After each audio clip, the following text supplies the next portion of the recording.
What'd you find? Hi, I'm George the Antique Nomad. Come with me as I wander the country in search of valuable vintage, amazing antiques, and cool collectibles. We'll buy, sell, and trade at antique malls, shops, and shows, estate sales, flea markets, thrift stores, anywhere people go to find really interesting things that just aren't made anymore. So come on, let's go. Hey everybody, it's George the Antique Nomad, and I just have to laugh about what just happened. My friend Susan, who you'll recognize from the Florida shows, is in Michigan in the summertime, and we are doing a show that neither of us have ever been to before, outside of Detroit in a little place called Utica. We almost are there. We got a little lost. We made a wrong turn up a street, and GPS took us right to an estate sale. So we have decided to take this as a sign, and we are going to go shop at this estate sale in this very nice looking home and see what's going on. It is a Friday. It's a little after the initial morning rush, so we'll see what they've got left. This is a nice piece by Sid & Stricker here.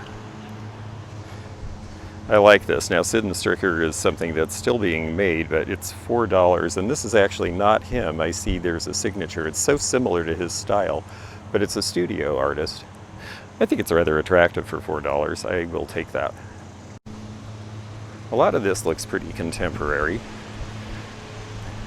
Not everybody collects old things, and some people just like to get something new. Now these look like they are religious in nature.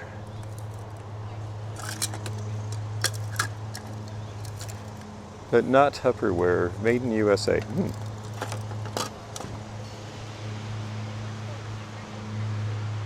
Pumpkins, a lot of purses. I like to look at purses. I see one over there that might be vintage. There's definitely a market for purses, even newer ones if they are vintage. I just sold a Bruce Makowski for $75.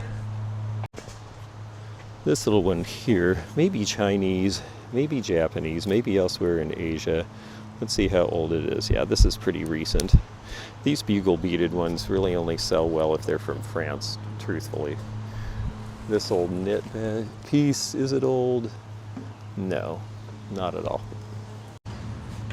These are for Franciscan wear, made by Tiffin Glass. These would have gone with several of their patterns in the early 70s that had yellow tones.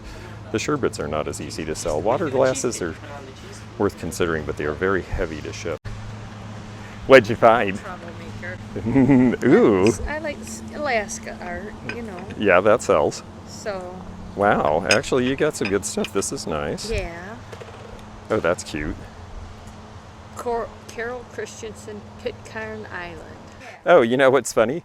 That guy on the left, when we did that estate sale in St. Pete out on the water, he was in there. I remember we sold that piece. They're signed. Yeah, it's some German artist. I think they're only worth about $50 for the pair, but for $5 it's a good price. I just have enough art right now though. I have these. This artist is Barbara Richards from where we sat last night. You'll see my sisters. She did one with sisters. And oh, interesting. Is she from around here? yeah, I used to sell her in my shop. She was really... She was popular at the time. Yeah, well, that's a good clue for future collecting. I mean, that especially this one's got a pencil signature, so. We found a couple of things, and that was just a fun stop. It wasn't really an estate sale. It's sort of like the tail end of them getting rid of things that didn't stay with the family, but that's all right. It was a fun diversion, and now we are going to the show. Well, the short yellow bus is perfect for dealing with antiques. Lots of room. So here we are pulling into a big double space, probably more room than we need, certainly more room than I need. And if you notice, we are at the back. We are in the way back. There are other tents adjacent to us, but this is the end of the line. And some people would say, oh, that's a terrible place to be. But I found out when the Spokane show changed its configuration and I got put in the back that the back is a wonderful place to be if you have nice merchandise. And I think I have some pretty nice merchandise this time. By the time they get here, they've already seen the rest of the show and they know whether they want it or not. And they're gonna pick it up and buy it because they're not walking back here again. So it really makes the people who come to the booth really serious, and that's who I need, are serious collectors.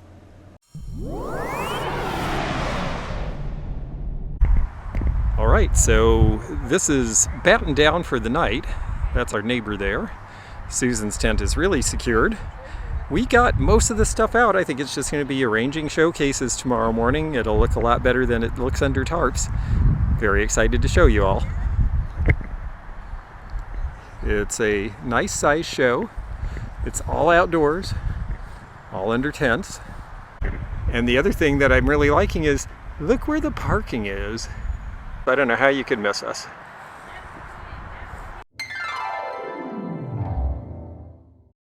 I want to show as much as I can of the booth because things are selling really quickly. I had an entire row of nice big Roseville pottery pieces back here, and all of them have sold. I have one nice little fuchsia bowl left.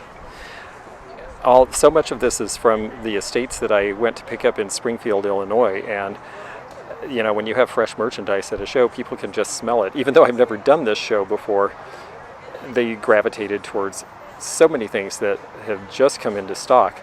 And so it's been very exciting and busy, but it's made it very hard to film. This is McCoy's Loy-Nell art. It's got a nice mark on the bottom. You notice it's sort of like the Roseville and Owens and other potteries of that time in that place, but maybe a little more open on the brush strokes. There it says Loy-Nell Art Company. That meant Lloyd, Nelson, and Art, who were J.W. McCoy's three sons. And this would have been done about 1905. I got several peacock chenilles, in fact a bunch of chenille in general. This one has the double peacock, which is very difficult to find. They did not do a lot with the two peacocks. You can sort of see the other one there. We're starting to get some wind, and so I'm afraid to open it up bigger, but what a great design that is. I think you folks probably saw me buy this if you saw my recent video. I've already had a couple people inquire about it. Some new additions to the political collection. This came out of one of the estates of a viewer who I'm helping, and this is a really nice platter. It says La Française on the back. It's from about 1910 because it shows various presidents, the most recent one being Taft. He weighed something like 350 pounds. I think they had to put a special bathtub in the White House for him. But it's showing the White House and various of its residents over the years. With a nutcracker. And certain of the states, Missouri, Texas, Pennsylvania, New York, Ohio, and Illinois are in here. Then they repeat Missouri and Texas again. Interesting piece. I think this is worth somewhere in the $75 to $100 range these days. I think they were more at one time. This is an interesting piece of wedgwood.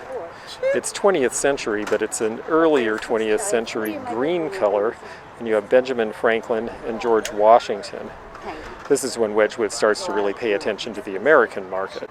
Also a nice big collection of the 1920s and 30s Czech birds. These are mainly wall pockets. You see some more here. The one standing up is Spalding, which was connected to the Royal Copley Pottery Companies, and I think it has a good mark. So when you see Spalding, those are all related.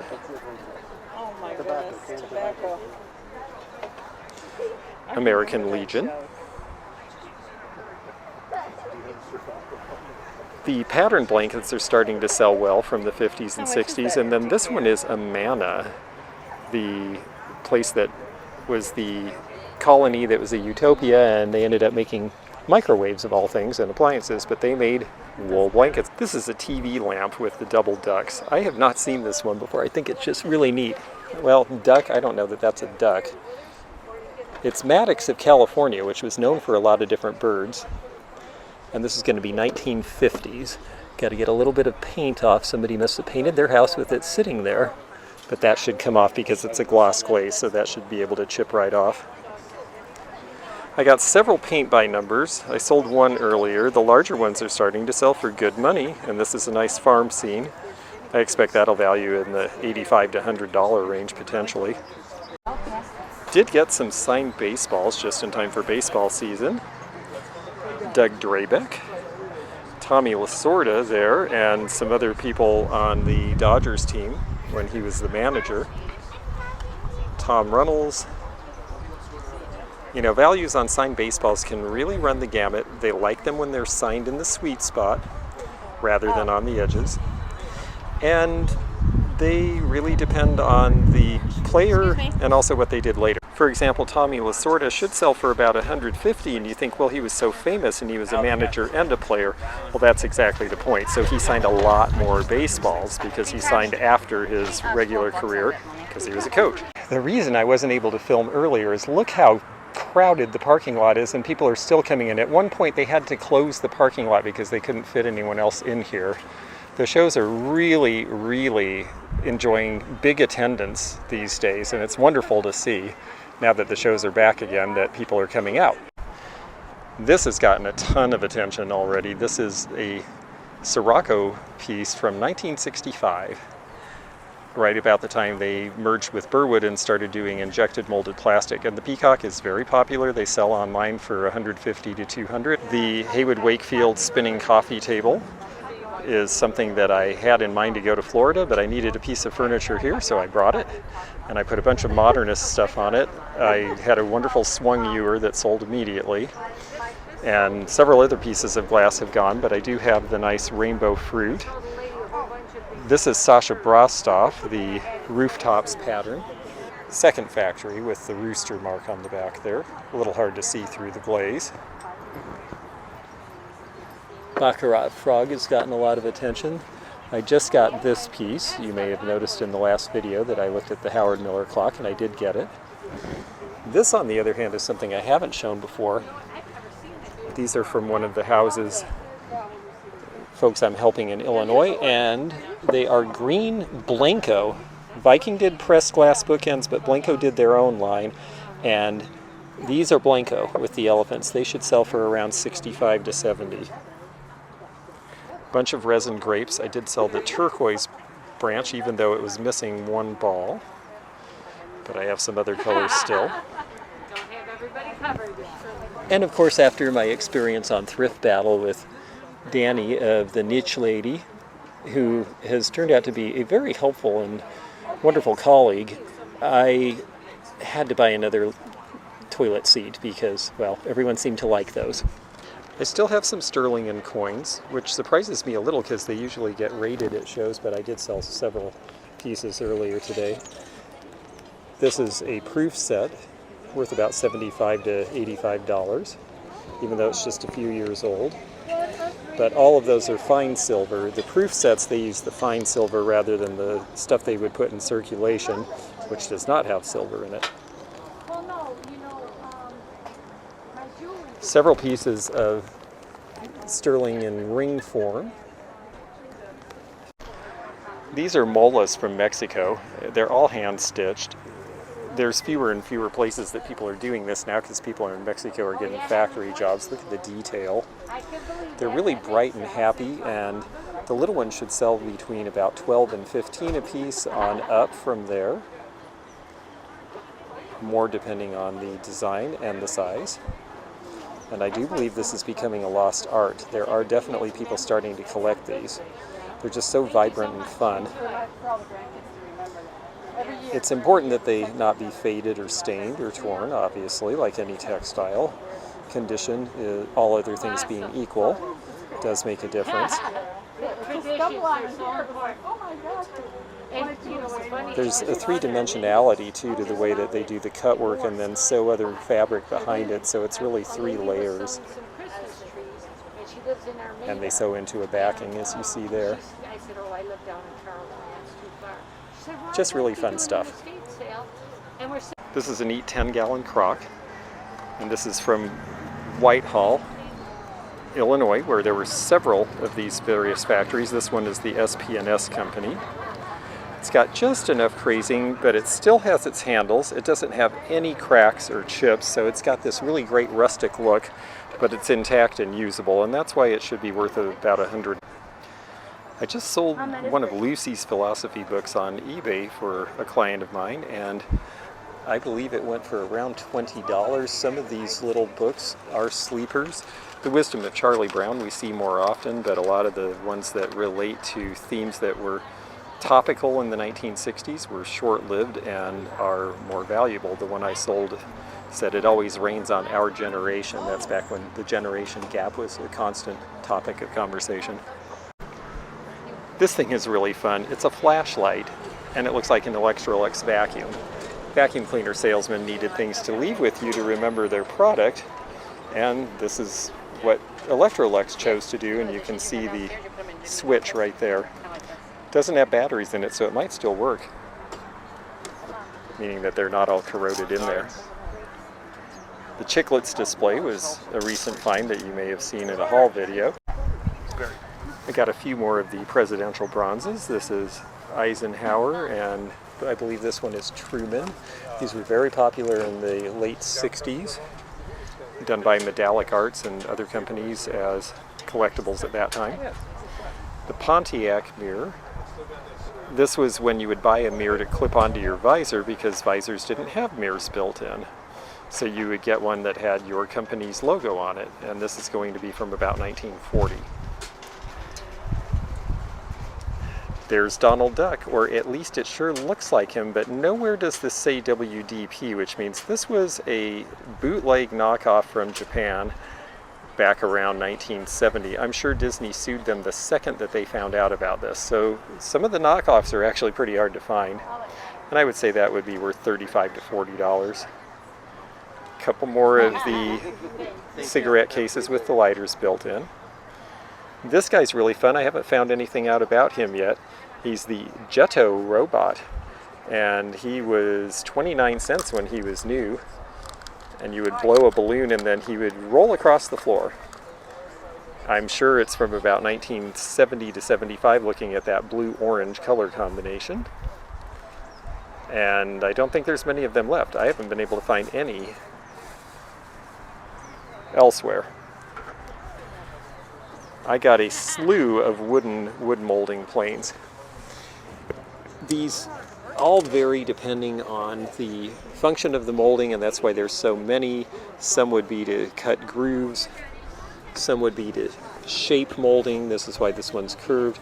If you notice there, Cincinnati, Ohio, from Cray Company, they're usually marked this way in the ends with some sort of a mark as to their country of origin or state of origin in this case. And these sell typically for about $15 to $20 each. There are guys who will actually use these. This set here is Royal Hager, and it is the cornucopia with the pair of candlesticks. So done like a console set, the candlesticks don't generally have a mark. So you need to know that this particular color combination, people are familiar with the pink and blue, but this is a blue and white. And you see the main piece is marked Royal Hager. So you may see pieces that are small without the mark that may be sleepers out there because people don't know what they are.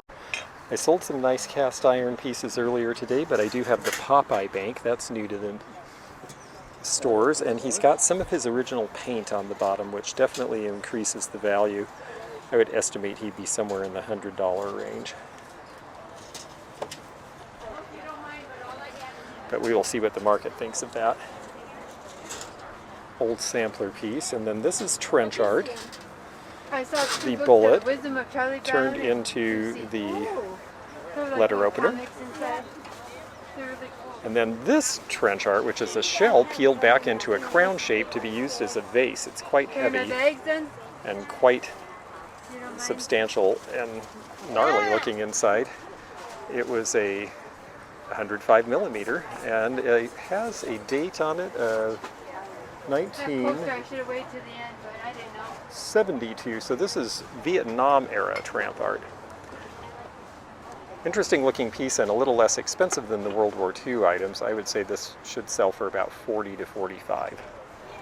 So while I'm thinking of it, please comment in the space below here and also hit the thumbs up button to like this video.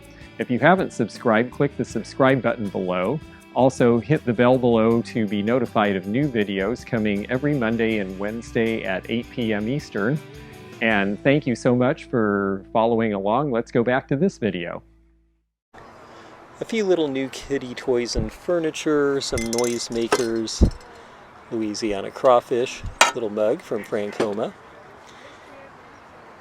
These are like the chairs that everybody is wild about, and it turns out these little miniatures they're pretty wild about too. These they're selling for something like $35 for the pair, potentially now. This little friction drive is half plastic and half metal, Japanese from about 1960. And that should sell for about $15. And then we've got owls and tonala birds and a tonala kitty. These are all very little miniatures. But there was a cat collector and an owl collector in the house, so we have a little bit of both. I think this one's Hagen Renneker, the really tiny one. Little salt and pepper Siamese. This one's a weather owl, so it shows on the bottom. Whoops, it's a little loose. Pink foul weather, blue fair weather, and violet changing weather. Well, he is, if anything, a little violet because the weather is changing, unfortunately, for us here. Expecting rain tomorrow, so we're going to have to put some things away and redesign the booth for the final day. This is a neat 1970 vintage Japanese owl. So owls are us. Back here we have a fairy lamp. One of the Homeco, I believe, did the pagoda shape. Also a nice Royal Winton set. I have the teapot, the center dish, and the tray. There's the nice mark on it for you. Royal Winton really did very nice designs, and they were well hand painted and executed. And it is collectible today. This would be from about the 50s. And then this, which practically glows without a black light, is another one of the exotic bird patterns. A Dayglow cat bank from the early 70s. 1930s pink ashtray with the dog. I do believe pink depression glass will start to make a comeback because people are loving the color pink and people are loving uranium glass, so it's not too much of a leap to think the color of the glass might attract new collectors. And then this nice lusterware set has the salt, pepper, and a mustard pot with the spoon. The spoon is important, and this is Noritake. This was from the Red Factory, which was considered the better of the two factories that they ran in Japan at that time. This is before the Second World War, and having the spoon in it really makes a difference. Gordon Jump, before he was the Maytag repairman, he was Mr. Carlson on WKRP in Cincinnati, so you may recognize him from television. He is not with us anymore, but he signed this in 2003. And I like signatures. They're not expensive. I mean, I'll probably charge about $12 for that. Some of these pieces you saw in my recent haul video from Springfield, Illinois. I don't think I showed you this skiing poodle. We're losing our sunlight, so I'll have to take him out where you can see him better. He has a nice Made in Japan label. And oh, he's happy. A poodle on skis. What could be better? And then the little trombonist here appears to be an Henri wood carving, ANRI from Italy, a very collectible name in wood carvings. This might not look like much in this bag, and the quality isn't great, but these were also made in Japan, and these were cake toppers. This has all of the Seven Dwarfs and their wheelbarrow and Snow White. And this set should sell for about $30 because it has all those characters. I am getting a kick out of showing you a combination of some things that I've had at shows and some things that are new. It's fun to see how it goes together when you stage it. This little owl is fresh to me, and this is Lefton China from about 1970. That's just a very cute piece, and with people being owl crazy right now, I know someone will like it. And then we have a more serious ceramic line. This is Moorcroft. Moorcroft were the potters to the late Queen Mary. She loved Moorcroft pottery in the early 1900s, and so did everybody. Are you guys going to go check in the pavilion? People are often surprised that these beads, which are multicolored and very pretty, are actually plastic. This is going to date to about 1940. This is just before the Second World War. And they just have a really nice look to them. Turned out during the Second World War we started making a lot of jewelry with plastic. This picture is also Moorcroft. This should be somewhere in the $135 range. You can tell the dates by the signatures. This one is a later 20th century piece. They went through various periods. They had a couple of designers early on who did these very lovely Art Nouveau patterns, and that's why Moorcroft became so popular, because an English company was making something that rivaled the best production of the Art Nouveau movement in France. And so it took off. They started in about 1895. In the 1980s, they had a woman designing for them. And after that, you start seeing other figures added, and that helps you date when Moorcroft is made, because the original pieces were just floral.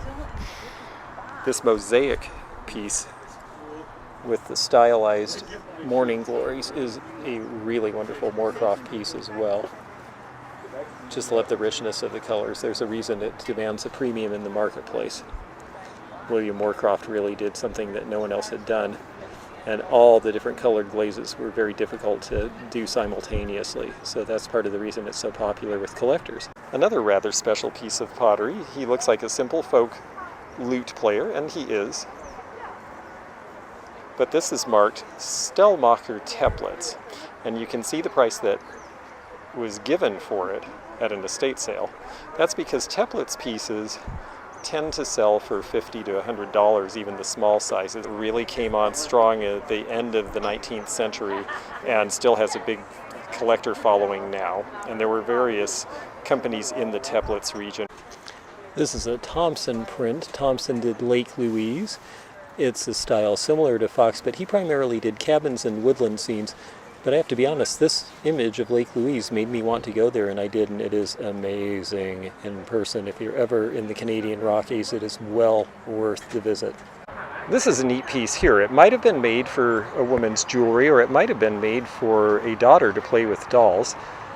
I'm thinking the latter because this is solid here, so no doors. But this would have been made about 1880, when this style of furniture, where you had the big ovals as decoration on otherwise fairly plain furniture. This is the beginning of Empire Revival furniture, which was sort of a continuation of the more stripped down Victorian styles that really heralded even from before the Victorian era, starting around the 1820s.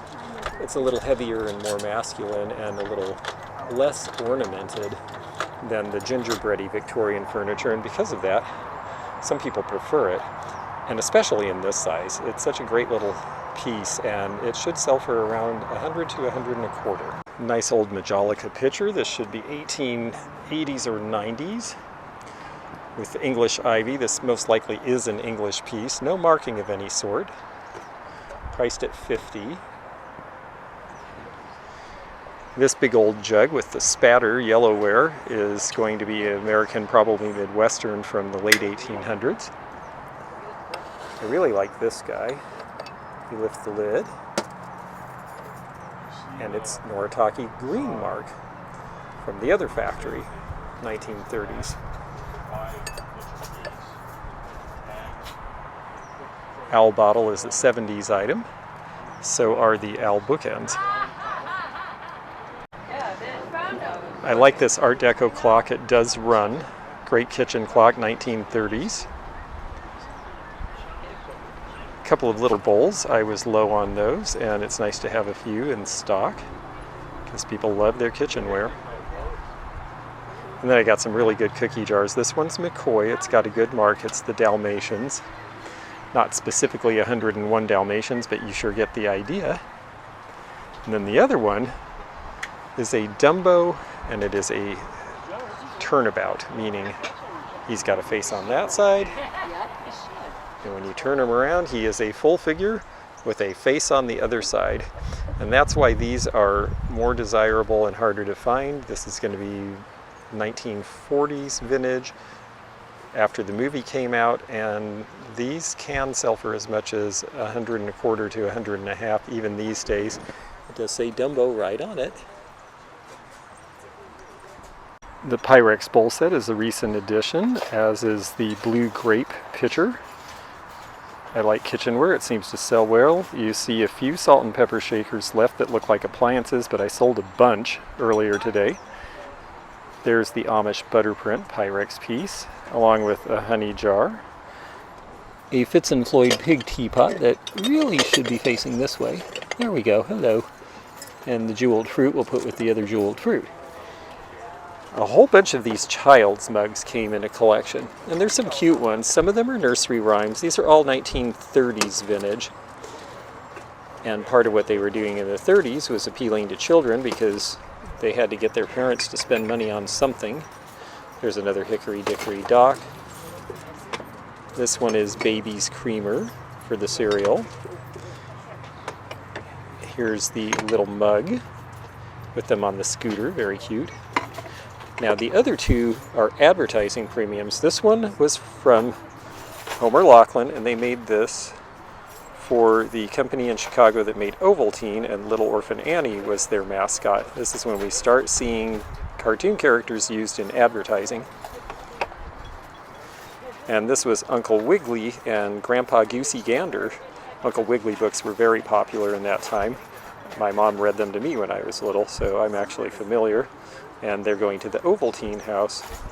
This one was made by Sebring Pottery in 1924. The muffineer is a sweet little piece. The star cut is nice because when you look at it, you can tell the color is in the glass that's not fired on, so it is cranberry glass. It has a nice top that is marked EPNS, which means electroplated nickel silver. That means it's not silver, it's silver plate. Perfectly fine, just don't pay a sterling price. This should sell for $40 to $45, I would expect today. This is by NAPCO, National Potteries. Made in Japan. They were importers out of Cleveland. But this is a circa 1960 piece, and what's nice is the rhinestones are all there. That's what makes this little poodle worthwhile. Probably worth about $25 these days. Cute really is selling now. Now we see a lot of winter landscapes, but if you notice, this one's got some extra oomph to it. It's got nice perspective, the way that the ice cascades into the water. The perspective is good in the back. The use of light as if the light is in the foreground gives it real depth. And that's why this turns out to be a decent listed regional artist by the name of Paul Moon. And his paintings like this are typically selling in the $200 range, so that's what we're looking for on this one. This is a really cute handmade sewing bird. Somebody did this around 1930. You've got your place for your spools, you have your place for your scissors, that makes the beak, that's why it's a bird, and then the wings, and then the back is a nice pin cushion. This is one of these folksy, folk-arty things that, you know, how do you price it? It really is up to the beholder. I would think it should sell $30 to $35. Nice patriotic colored dumbbells from around World War II. And the Naughty Nutcracker, a classic for sure. Still selling cameras. I still have one more good batch to sell. I've got various Kodaks. The Tourist is the larger one here. The Zeiss Icon Icoflex. Any of these twin lens are selling pretty much automatically for over $100 starting price now. The Minolta 7 is a nice, more modern 1960 camera. Stereo Realist for shooting stereo cards or Viewmaster slides, or anything where you're doing two slides that you show side by side and the parallax makes them look like 3 dimensions when you put them together. I do have one piece of Roseville pine cone left. I didn't have it with the other pieces because I wanted it to be more sheltered. And I also have one piece over here behind the Lennox Ladies of Roseville's snowberry pattern. I also got some pretty cute fish shakers. I love the ones with the big exotic tails, and then I always call these ironfish because they're shaped like irons on the bottom. I don't quite get that, but they're fun in any event. And then over here, more kitty cat salt and pepper shakers, including these from the 30s. Up with my Native American stuff and decoys, I have some new things, these interesting little, again, some sort of a violin or string instrument player bookends. I thought those were something different. No mark on them. Cast iron, about 1930. And then this is the cage you took your parakeet home in back in the day. In the natural light, you see that my check glass perfume bottle that I got recently is more of a peachy pink color. It is 1930s. It's really pretty and I just really enjoy it. This one, I believe, has Czechoslovakia marked in the base. Yes, and so that makes it easier to tell. A lot of them had an acid mark and some of them had no mark at all, and the acid marks sometimes you can barely read. Next to that is something cute. This little girl with the muff. She's porcelain bisque, she's a match safe, and the rough part on the back is the striker, so that's where you'd strike the match. And on the bottom she just has numbers. These were made in Austria primarily, and sometimes Germany, around 1900. She should be worth $35 to $45. Though I am far from the ocean, I put the sea and lake life together because there are a lot of lakes in Michigan and a lot of water. These are Bovano, and Bovano has a nice mark on it when it's there. This one is missing its paper label, but this one has it, and I can show you. The whale. Bovano of Cheshire, Connecticut. And these were done in the 1970s. It's another good enamelware maker. This is Oaxacan glaze, Mexican pottery, Lama. And the black glazed pottery from Mexico is very popular now. I expect this is a $30 piece as well. And then this is very nice. This is Rookwood from Cincinnati. If it doesn't sell at this show, I imagine it might at my next because I'll be right near Cincinnati. Here's the bottom with the date mark of 1935. Probably worth $200 on a good day. So here's a Vietnam War era directional gyroscope. The last patent number you see on it equates to about 1950. These are all Illinois license plates, and I always like old license plates. Even though these aren't in pristine condition, they still should sell in the $15 each range because they are older, they're the skinny style. People who are doing old cars will buy them, but a lot of people just buy them to hang on the wall. Now as we get forward in time, if you have match sets where the numbers are the same on two, that's definitely more desirable because people will use them for the front and back of the car. Oh, and look, I'm in Michigan. I have one Michigan plate, 1937. Maybe, and that one is a pair. So that's going to be one of the more valuable ones because a match set. That always helps. So instead of 30 for this pair, I'll probably ask 40 because they've got the same. The other thing that's in here that I was so excited about, just because I haven't had them before and everyone else has, is they have a whole bunch of the Soybean license plates. And this was on my bucket list, something I wanted to have once in my career. And here's a whole stack of them. All of these are made of pressed soybean. They eventually crumbled, so you see those are not in good shape. But that one is nice and clean. And the great thing is they didn't rust.